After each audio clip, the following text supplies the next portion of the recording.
En este breve vídeo vamos a ver cuáles son las principales características de los aeropuertos. Veremos una introducción, una breve historia del desarrollo de los aeropuertos, la demanda del transporte aéreo, los criterios de selección de un emplazamiento, las servidumbres y superficies definidas, la capacidad de un aeropuerto, la nomenclatura de las pistas de vuelo, las configuraciones de pista más habituales, la clasificación de los aeropuertos y los edificios terminales. La Organización de Aviación Civil Internacional, a la cual nombraremos a partir de ahora como OACI, define aeropuerto como el área de tierra o agua, que incluye todas sus edificaciones, instalaciones y equipos, que está destinada total o parcialmente a la llegada, salida y movimiento en superficie de aeronaves. Los términos aeródromo o campo de aterrizaje se utilizan normalmente para áreas más pequeñas o para aquellas zonas que disponen de pistas sin asfaltar. El aeropuerto se suele dividir habitualmente en dos zonas. El lado aire es la zona del aeropuerto cuyo acceso está limitado a viajeros y trabajadores. Todo el campo de movimiento de las aeronaves, pistas, calles de rodadura para acceder a pistas, áreas de espera, zonas de aparcamiento, así como la parte de la terminal posterior al control de seguridad, forman parte de este lado. El lado tierra es la zona del aeropuerto de acceso público, incluyendo los accesos, aparcamientos y la parte del edificio terminal anterior al control de seguridad, es decir, la zona de facturación y ocio. Como sabemos, la aviación comenzó a principios del siglo XX. Al comienzo, la aviación comercial no tenía mucha importancia. Las pistas de los aeropuertos eran bastante cortas, del orden de unos cientos de metros, y estaban sin pavimentar. La superficie total que ocupaban estos primeros aeropuertos llegaba a los pocos cientos de hectáreas. Normalmente, estos aeropuertos se ubicaban cerca del centro de las ciudades. Un ejemplo de esto lo podemos observar en esta imagen, en la que se puede apreciar el antiguo aeropuerto de Vitoria. Este aeropuerto se encontraba cerca del centro de la ciudad y, al haber crecido esta, la antigua pista ha quedado inmersa entre sus calles.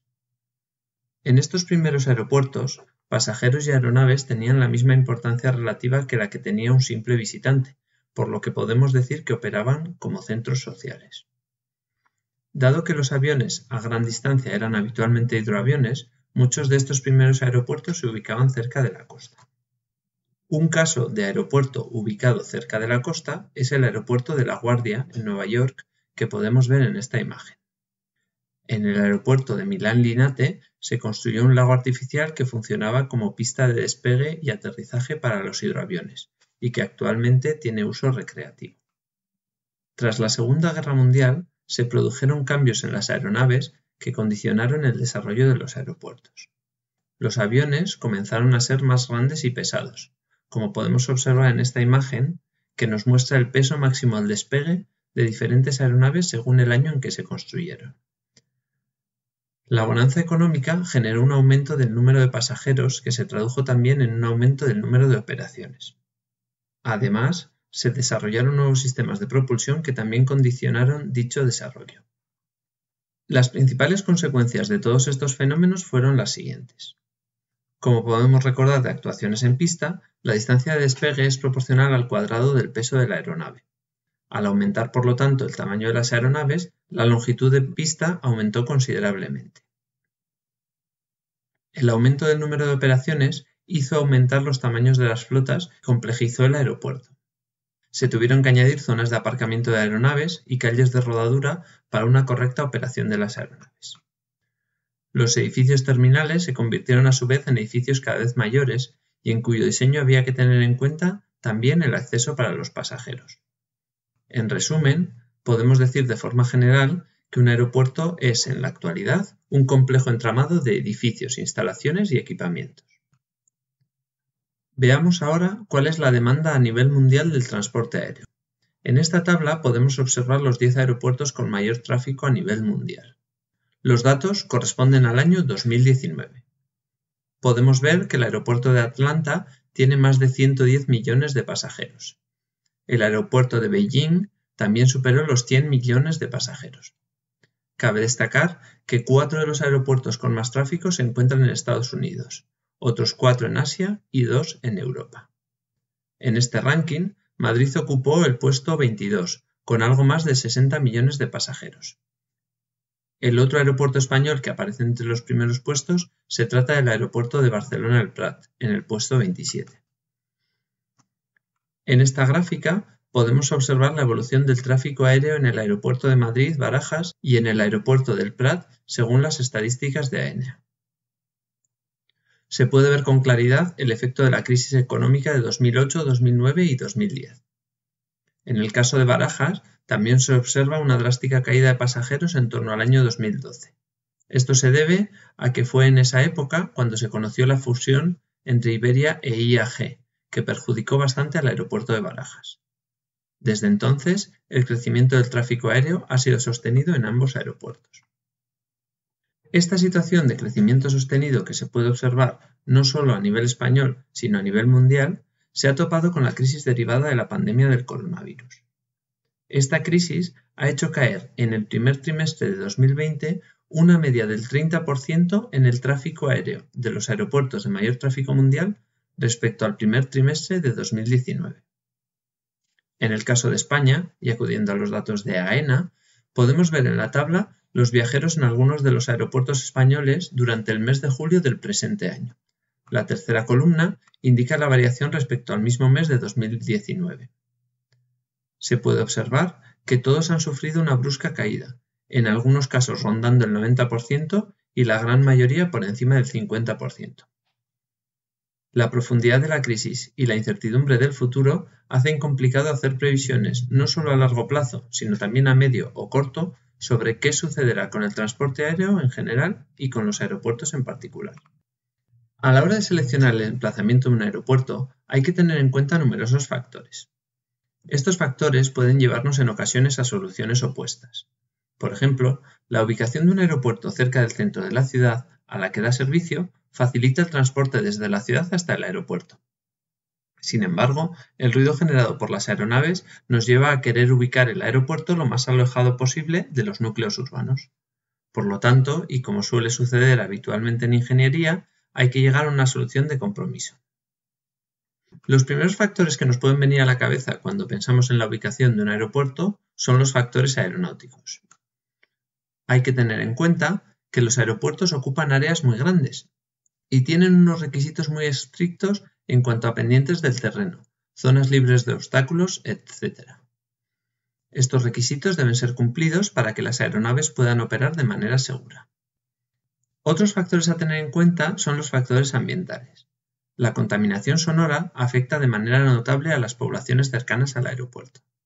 Aquí podemos ver el mapa sonoro del aeropuerto de Madrid-Barajas disponible en la página web del Ministerio de Medio Ambiente.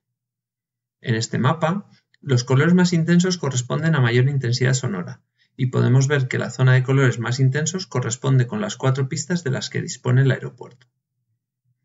Este otro mapa muestra un detalle del mismo plano. Un aeropuerto también puede generar contaminación química, derivada de la propia operación del mismo. También hay que tener en cuenta el impacto que una infraestructura de este tamaño puede generar en flora y fauna e incluso el impacto visual del propio aeropuerto. En cuanto al impacto en flora y fauna, cabe destacar que, en la ampliación de Madrid-Barajas que se llevó a cabo hasta el año 2006, el Ministerio de Fomento tuvo que desviar el río Jarama, ya que éste generaba niebla que podría perjudicar la operación de las aeronaves, con la consiguiente afección al entorno natural. En tercer lugar, veamos qué factores de operación de las aeronaves pueden ser críticos para elegir el emplazamiento de un aeropuerto. Como se ha visto en temas anteriores, las actuaciones en pista se realizan con el viento de cara, por lo que es importante conocer cuáles son los vientos dominantes en la zona de interés. Las precipitaciones que se producen en el aeropuerto pueden ser muy relevantes, ya que los aviones deben aterrizar y despegar en pistas que no tengan agua o nieve acumuladas. Las condiciones de visibilidad también son relevantes a la hora de elegir el emplazamiento de un aeropuerto. Esta visibilidad puede verse afectada tanto por la niebla como por el polvo en suspensión. Los problemas de visibilidad pueden reducir considerablemente la operatividad de un aeropuerto. La solución a estos problemas implica habitualmente grandes inversiones en sistemas para operar las aeronaves en estas condiciones. Otros factores a tener en cuenta son los factores económicos, ya que los costes de la construcción y equipamiento de un aeropuerto son muy elevados. Entre los costes más relevantes podemos incluir los costes de la adquisición del terreno, los costes derivados de la adecuación del terreno y los costes de las infraestructuras del aeropuerto. En esta tabla podemos ver una valoración de las inversiones para infraestructuras necesarias para la construcción del aeropuerto de Burgos. El coste ronda los 27 millones de euros sin tener en cuenta el equipamiento del aeropuerto, sistemas de navegación, iluminación, etc. En la imagen inferior podemos ver un claro ejemplo de un aeropuerto cuyos costes derivados de la adecuación del terreno son muy elevados. Se trata del aeropuerto de Funchal, en el archipiélago portugués de Madeira. Ante la falta de zonas con poca pendiente en la isla, se tuvo que apoyar un tramo de la pista en todo el sistema de columnas y vigas que se puede ver. Por último, hay que tener en cuenta que los viajeros normalmente no se quedan en el aeropuerto, sino que se desplazan a otros lugares. Por lo tanto, la facilidad del transporte es otro factor a tener en cuenta. Por ejemplo, la conexión mediante ferrocarril de alta velocidad del aeropuerto de Barajas con la ciudad de Madrid lleva varios años siendo evaluada. Los factores políticos también pueden llegar a ser relevantes. En el caso concreto de España, estos factores han sido clave en dos aspectos. Por un lado, dotar a los archipiélagos españoles de Baleares y Canarias con un aeropuerto en cada isla es una decisión política. Por otro lado, el boom en el desarrollo de aeropuertos que se dio a principios de los años 2000 y que dio lugar a aeropuertos con muy poco tráfico, también fue una decisión política. Con esto termina el primer vídeo de aeropuertos.